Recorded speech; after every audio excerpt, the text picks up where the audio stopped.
در آخرین هفته روز کاری و با خلاصه خبرهای مهم تاجیکستان و جهان، من شعله گلخوجه شما را استودیوی مرکزی رادیو آزادی همراهی میکنم. در برنامه امروز 25 می این موضوع ها را داریم.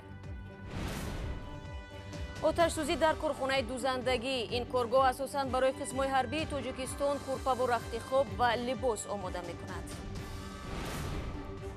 هر شام غذای حلال در امریکا یک مؤسسه خیریه به مردم روزدار مۆҳтоҷ کمک میکند که افطاری خوب داشته باشند.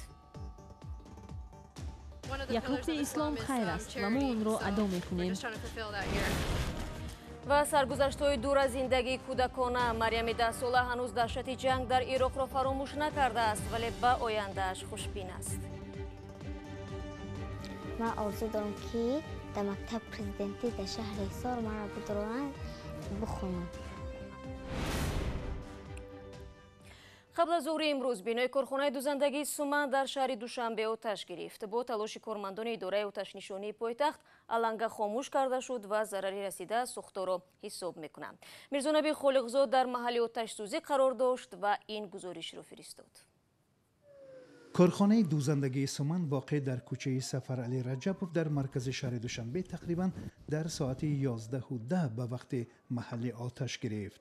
کارخانه سومن در مرکز دوشنبه جایگیر است و در آن برای ارتش جهاز رخت خواب و لباس می‌دوزند. حالا کارمندان آتش نشانی تلاش دارند که از چند پهلو ایستاده این آتش را خاموش کنند و این کارخانه را به یعنی نجات دهند.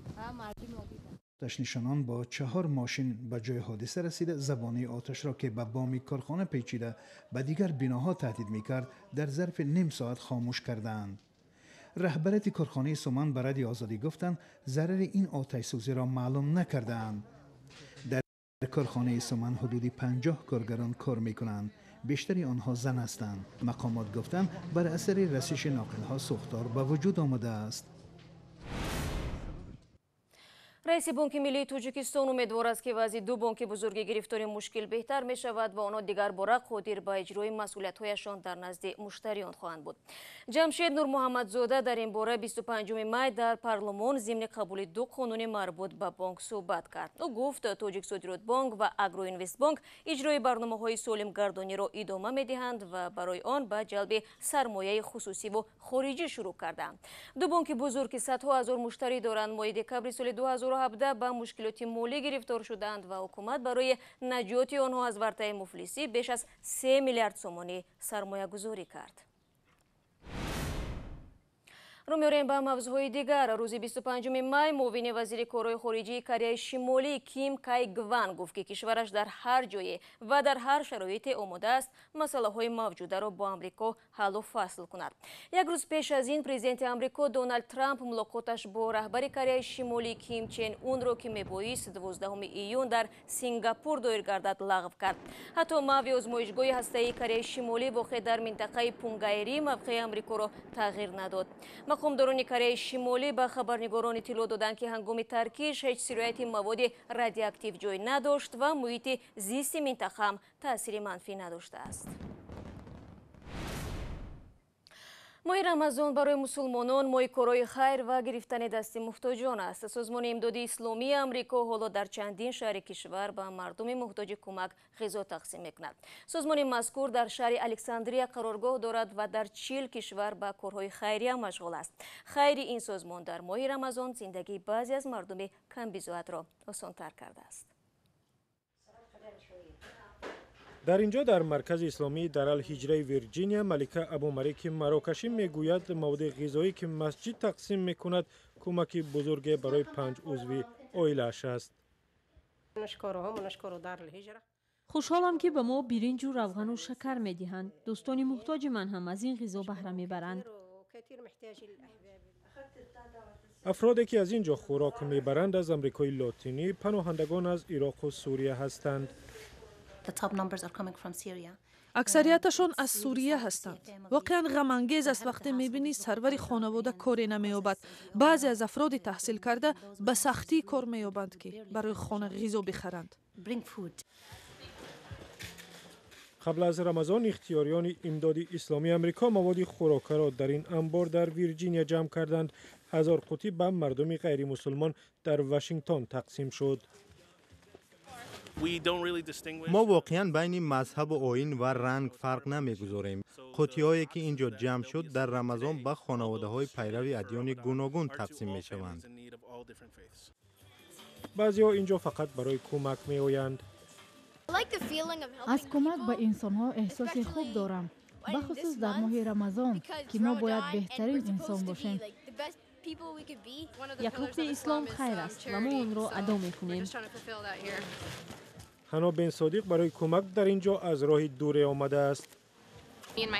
ما اهل خانواده تصمیم گرفتیم که 5 ساعت راه را طی کرده به اینجا بیاییم تا کاری کنیم که در زندگی روزمره انسان‌ها اثری مثبت گذاریم. توری صادق برای این کمک‌ها دعای خیر می‌کند. از امداد اسلامی برای این غذایش سپاسگزارم که به من و خانواده‌ام بخصوص در ماه رمضان کمکی زیاد می‌کند. هنگام افطار به گفته توری صادق خوراکی که می‌گیرند علاوه در دستورخوان شامگاهی آنهاست. شما برنامه خبری رادیو زودی را تماشا دارید. دادگاه اروپایی حقوق بشر به حکومت روسیه امر داده است برای پایمال کردن حقوق یک زاده تاجیکستان به او 7,500 یورو تاوان مالی بپردازد. به گفته دادرسان مقامات خدمات مجریت روسیه عالم جان ماینوف را 4 سال پیش دستگیر کرده و او را 2 سال به اساس در بازداشتگاه نگه داشتند. ماینوف از این رفتاری حکومت روسیه به دادگاه بین‌المللی شکایت برده است و همکارم طاهر سفر جزئیات را از وکیل دفاع عالم جان پرسید. طاهر سلام. دادگاه اروپایی با کدام دلیل ها حکومت روسیه را در نقض حقوق زاده تاجیکستان گناهکار دانسته است؟ انشاءالله واقعا در حکم دادگاه اروپایی که 10 روز پیشتر صادر شد آمده است مقامات روسیه به هیچ اساس قانونی عالم جان ماینوف 51 ساله را 2 سال باز در بازداشتگاه نگه داشتند که و با این واسطه حق او را زیر پا کردند و باید تاوان این ناحقی را بپردازند. عین زمان بازداشت عالم جان ماینوف دستگیر کردن غیر قانونی با قصد استرداد و اخراج نامیده شده است که به گفته دادگاه نقض عهدنامه حفظ حقوق انسان و آزادی‌های بنیادی به حساب می رود. دادگاه اروپایی به این خلاصه آمده است که بازداشت عالم جان ماینوف در عموم غیر قانونی بود چون مقامات روسیه برای اجرای امر اخراج او هیچ تدبیر لازمی ناندیشیدند و در حکم هم آمده است که یگانه چاره ارسال چند نامه به سفارت تاجیکستان بود. عین زمان مقامات فقط یک رسمیات را اجرا کردند و صرف نظر از آن که فرد شکایت کننده شهروندی تاجیکستان هم نبود. عالم جان ماینوف را سال 2014 در شهر سنت پترزبورگ با اتهام آواره‌گردی دستگیر کرده و خواستند که او را به تاجیکستان اخراج کنند. خب طاهر حکم دادگاه اروپایی به نفع زاده تاجیکستان از کدام جهت مهم است؟ از اینکه تاوان مالی میگیرد یا چیزی دیگر؟ و واقعا انشاءالله ما این سوال را از اولگا سیل و وکیل دفاع عالم جان ماینوف هم پرسیدیم و او گفت که اهمیت حکم دادگاه تنها در تاوان مالی نیست بلکه یادرس دیگر به مقامات روسیه است که بازداشت‌های غیر قانونی و طولانی را بس کنند.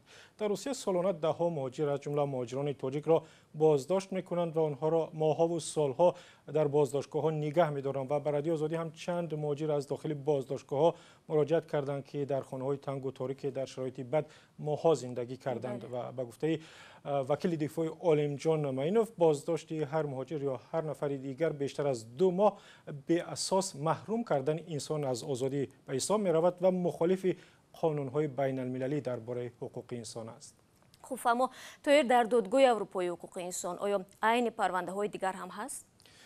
با وکیل دفاع ماینوف به ما گفت که 2 پرونده دیگر را هم با چنین شکایت به دادگاه اروپایی فرستادند هرچند آنها شهروندان یا زادگان تاجیکستان نیستند اما در گذشته دادگاه اروپایی حقوق انسان شکایت‌های چندین شهروند تاجیکستان از حکومت روسیه را به بررسی گرفت و مقامات روسیه را در پامال کردن حقوق آنها گناهکار دانست از جمله در نقض حقوق محمد روزی اسکندرف رئیس حزب دموکرات که از مسکو به طور اسرارآمیز به دوشنبه آورده شد و حالا در زندان است. دادگاه چند سال پیش حکم کرد که بازداشت و فرستادن محمد روزی اسکندرف مخالف قانون‌های بین المللی بود و روسیه باید به اسکندرف 10,000 یورو تاوان بپردازد. تشکر طاهر برای صحبت. бармегардем ба Тоҷикистон. Марями 10 сола ки пас аз даҳшати ҷанг дар Ироқ ба зиндагии осуда расидааст, ҳанӯз ҳам лаҳзаи кушта шудани волидайн ва бародару хоҳаронашро дар ёд дорад.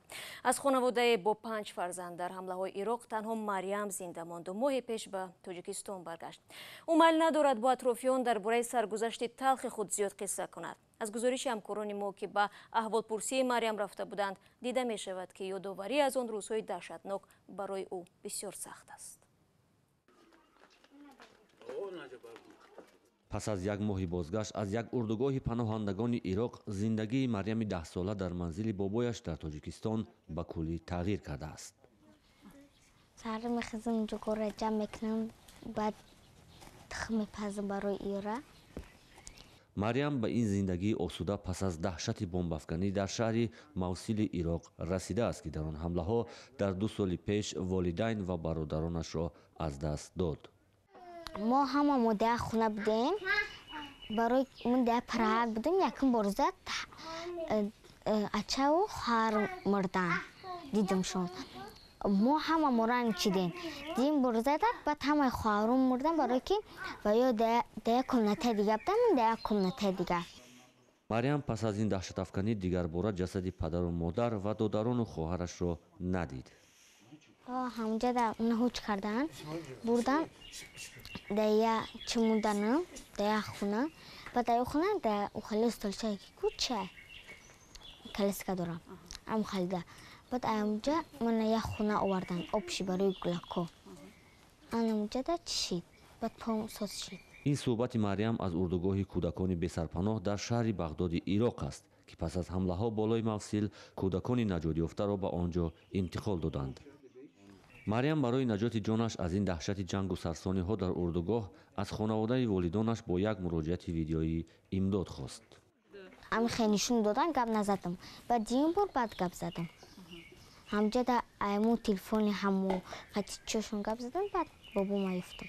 пас аз гуфтугузорҳои чандмоҳа моҳи гузашта Марямро бо кӯмаки салиби сурхи байналмилалӣ аз Ироқ ба Тоҷикистон оварданд ва чун ба Тоҷикистон расид, хотироти рӯзҳои сахти пушти сар кардааш ба орзуҳои ояндааш табдил шуд. ман калон бишам, хунтихта бишам, барое ки дар уҷа ачав дадам ҳамашон мурдан, ранитан, уҷа дар ягон тихтар набуд. Маҳмадраҳим Шоев, бобои Марям, талоши таҳияи асноди шахсияти ӯро дорад, то набераи ятимгаштааш дар мактаб таҳсил кунад. наберае ки ҳанӯз алифбои тоҷикиро балад нест, аммо талоши омӯхтанро аз худ нишон медиҳад. ман орзу дорам ки дар мактаби президенти дар шаҳри Ҳисор маро бидоранд бихонам. табобати захмҳои ҷисму равонии Марям ҳанӯз идома дорад ва наздиконаш мутмаинанд ки дар кӯтоҳмуддат комилан шифо хоҳад ёфт, аммо захми аз даст додани кӯли хонаводааш шифо хоҳанд ёфт ва ё не ҳанӯз маълум нест. ва мақомоти шаҳри Душанбе дар гузашта барои баландбардоштани фарҳанги шаҳрнишинӣ ва тоза нигоҳ доштани кӯчаҳо сокинонро ташвиқ мекарданд ки барои партоб қуттиҳои муқарраршударо истифода кунанд, вале бархе аз пардобгоҳҳои замонавие ки дар кӯчаҳои пойтахт насб шуда буданд ҳоло валангоранд, аммо аз ҳама аҷибаш ин аст ки сатилҳои қисме аз онҳо ғайб заданд. ин сатилҳо ба кӣ дар кор шудаанд? ҳамкорам Шодмониятӣ муайян кард. ҳастанд ҷавонҳое ки мо мебинем, гап мезанем, сателҳоро гирифта мезананд, ҳачақ карда аз қуттиҳо берун мепартоянд. мо гап мезанем, вале онҳо хола ба кори худат овора шав, кори худатро кун, ба мо корат набошад гуфта ҳамихел ба мо суханони вай медиҳем, гап мезанем. бунафша аҳмадова ки кӯчаҳои шаҳри Душанберо тоза мекунад, на танҳо шоҳиди бадрафтории бархе ҷавонон мешавад, балки баъзан сателҳои қуттии партовҳоро дар ҷояш пайдо намекунад. масъулине ки инро нигоҳ мекунанд бояд сари вақт сатили инро монанд, чунки мо шаҳри ободу зебо дорем, мардум партов мепартоянд, ҳама ифлос мешавад. масъулони нигаҳдории роҳҳо мегӯянд, бо вуҷуди он ки қуттиҳои корношоямро онҳо иваз мекунанд, сатилҳои дохилашро баъзе сокинон медузданд. албатта дуздидан ва ё вайрон кардани моликияти ҷамъиятӣ аз ҷумла ҳамин сатилҳои қуттиҳои партоб низ ҷиноят аст ва мо ҳам умед мебандем ки ин гузориш дар рафтори сокинони харобкор таъсир мегузорад. барномаи имрӯзи мо анҷом ёфт, вале вебсайти радиои озодӣ ва озодӣ видео ютуб дар хидмати шумост. хабарҳои моро пайгирӣ кунед. барои шумо сурати хуб мехоҳам ва дар ҳафтаи нав шуморо мунтазирам.